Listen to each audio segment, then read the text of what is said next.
Hello, Tony here, back on my channel once more with another deck profile. Capping off our analysis of Genesis Impact, the deck that we're going to be focusing on this week will be the last of the 3 decks to come out of that set in Evil Twins. Now, to give a quick recap of what Evil Twins are, Evil Twins is a link-based archetype revolving around 2 characters, Kisi-kil and Lil-la. These 2 characters are VTubers by day and Phantom Thieves by night, and despite their obvious and immediate waifu factor, this deck can actually play an extremely powerful control game thanks to their unique style of play. See, each of these twins possess a unique skill that I call SOS calling, where while you control one of them but not the other, they can directly call their counterpart from an alternative source, with Kisi-kil here being able to call upon Lil-la and Lil-la here being able to call upon Kisi-kil. This in turn provides this deck a continuous stream of access to both twins at all time, which combined with their link variants and their secondary effects allows you to play a very aggressive control-based strategy revolving around denying your opponent advantage or generating resources for yourself.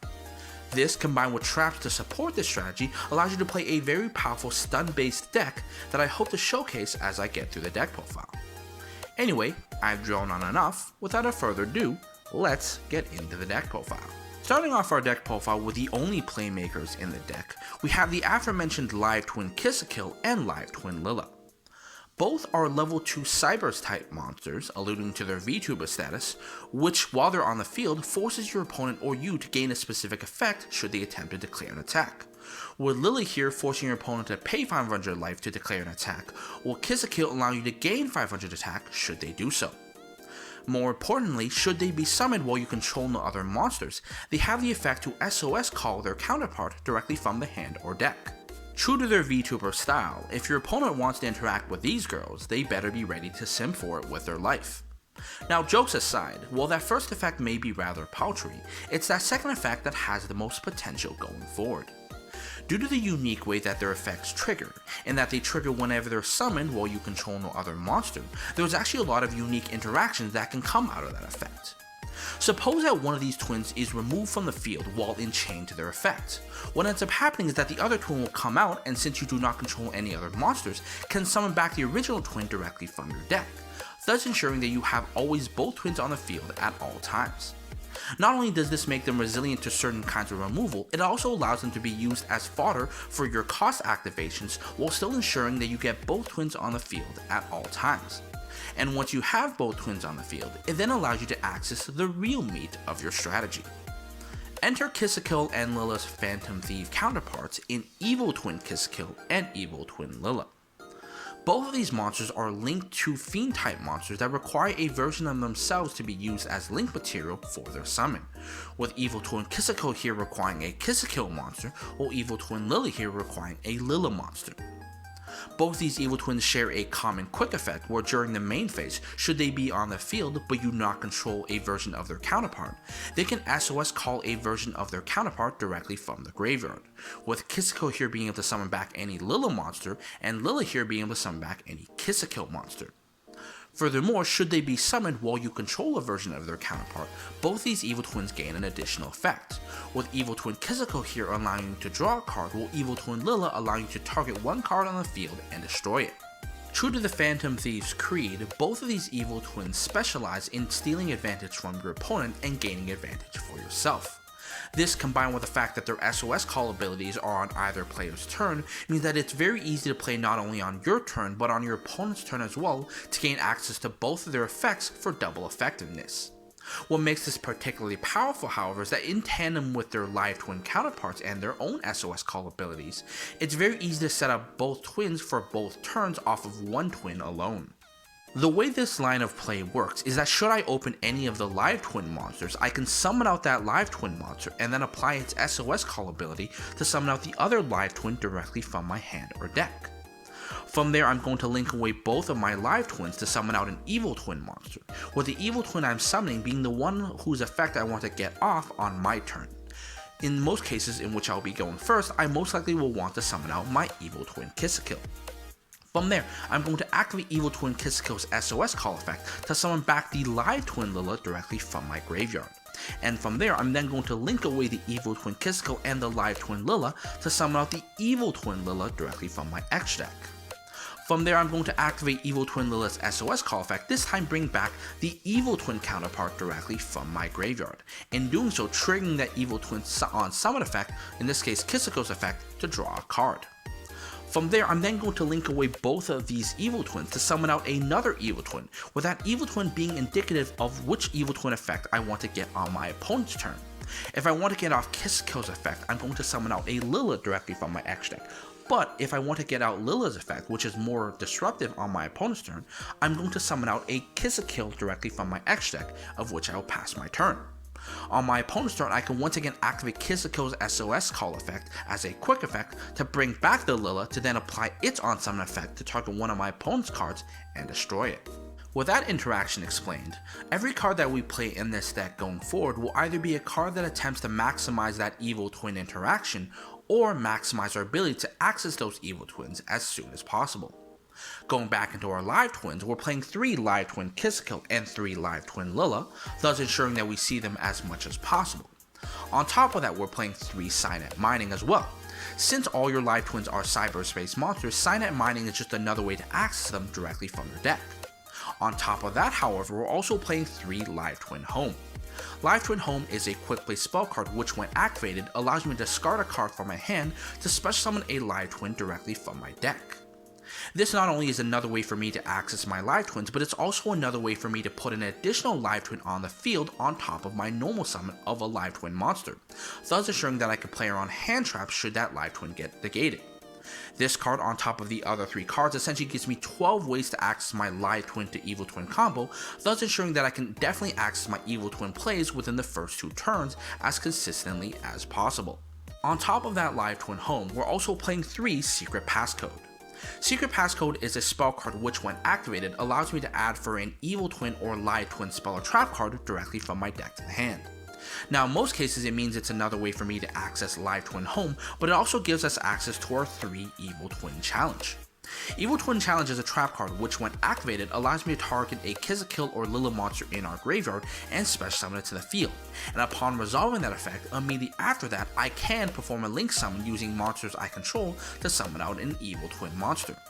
Not only is this a cheeky way to bring back one of our evil twin monsters to apply its destruction or disruption effect, it also provides some unique recovery as well.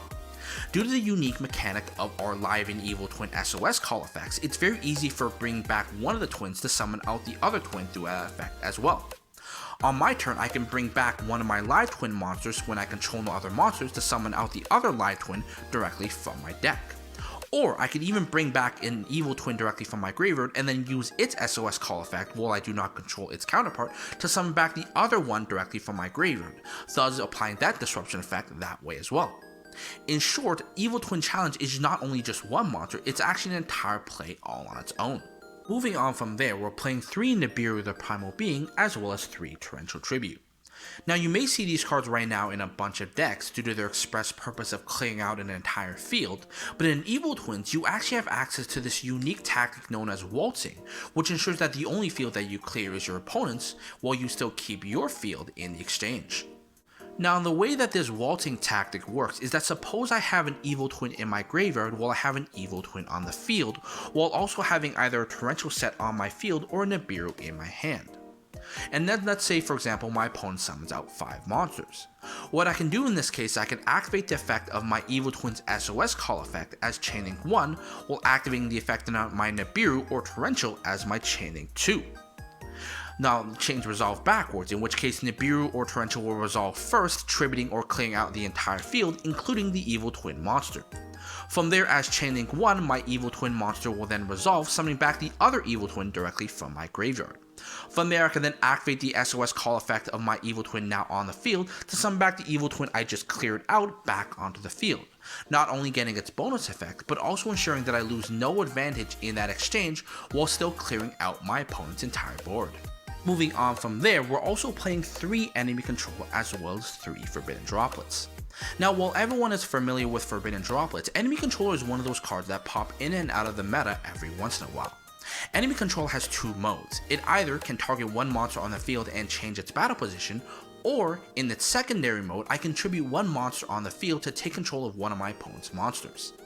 And then while these cards are generally just good and useful on their own, they do actually have some unique synergy with the other Evil Twin and Live Twin monsters. Now recall that a while back, I had mentioned that due to the unique means of how the Live Twins SOS call each other, there is a unique interaction where if I get rid of one of the Live Twins in chain to its own effect, the other twin will come into an empty field to apply its own SOS effect to summon out the other twin, thus ensuring that I lose no advantage. Well, these cards here are the ones that take the most advantage out of that unique interaction. Either by means of Enemy Controller second mode or Forbidden Droplet send as cost, I can chain these cards to the effect of one of my evil twins to either negate a monster or take one of my opponent's monsters before ensuring that the other twin can come onto the field to apply its own SOS call effect to summon out the other twin to ensure that I can proceed with my evil twin plays. Now in the case of enemy control, obviously I can't apply the effect of my other twin's SOS call effect due to the fact that I take a monster, but let's not forget that in either scenario of that, I get rid of one disruption either way. Either I straight up negate the disruption off of Forbidden Droplets, or in the case of enemy controller, my opponent has two choices. Either they negate the enemy controller, in which the twin comes out regardless into an empty field, of which then applies its SOS call effect to summon the other twin into my evil twin plays, or they let me take the monster in which the twin comes out regardless, and I use their monster along with my evil twin to go into my evil twin plays. Regardless, these two cards ensure that I can not only maximize the effects of both of my live twins on my turn, but still break my opponent's board and ensure that my evil twin plays can proceed smoothly. But that's not all. See, these cards also have some cool interactions with your evil twins as well. Now in most cases, you're going to have an evil twin on the field as well as an evil twin in the graveyard, of which you'll use the evil twin on the field to SOS call the other evil twin onto the field to apply its effects. Forbidden Droplets in enemy control second mode then gives me the benefit of then tributing the evil twin I just used for the SOS call to then have the new twin apply its own SOS call to bring back that monster and apply its bonus effect as well, thus ensuring that I can get both evil twin effects off on either player's turn. Furthermore, due to Forbidden Droplet's attack modulation as well as enemy controller's first mode in changing positions, they're also a nice means of protecting your evil twins from being destroyed by battle.